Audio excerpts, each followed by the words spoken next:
On les apprécie parce qu'ils facilitent la communication ou qu'ils provoquent de bonnes rigolades ou qu'ils font travailler les méninges sans s'en apercevoir. Sur des jeux classiques, Ilyes avoue partager de bonnes crises de rire avec Marilyn, sa grand-mère. Je joue beaucoup à certains jeux avec ma grand-mère quand je vais chez elle. À des jeux de réflexion, ce qui rend les parties vraiment drôles.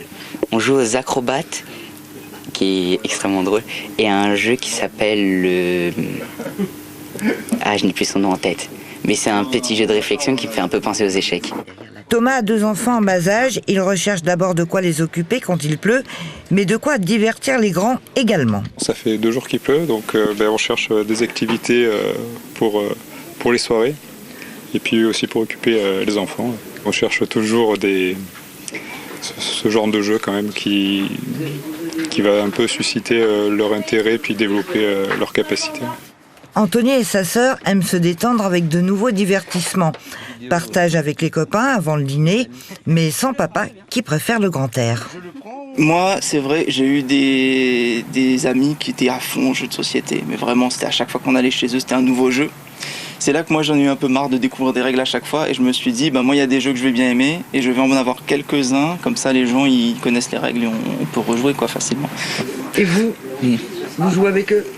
Non, je suis pas très jeu. Moi, c'est l'inverse, comme quoi c'est pas moi qui leur ai donné le virus.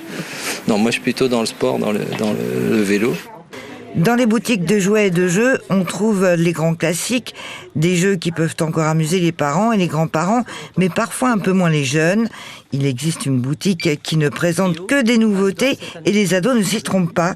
La période Covid leur a permis de retrouver les joies simples, comme s'amuser en famille. Les gens se sont retrouvés chez eux et ils se sont rendus compte qu'en fait, jouer pouvait être une alternative au temps qui passe enfermé. Donc oui, les gens sont revenus en force vers le jeu. Il y a de tout. Nous avons des joueurs de jeux qu'on dit experts qui vont demander des jeux très précis avec des parties qui vont durer plusieurs heures et des règles extrêmement complexes. Mais il y a aussi des personnes qui vont demander des jeux qui se mettent très vite en place où il s'agit juste de rigoler. Toutes les générations trouvent de quoi s'amuser ou s'occuper et redécouvrent surtout le plaisir d'être ensemble.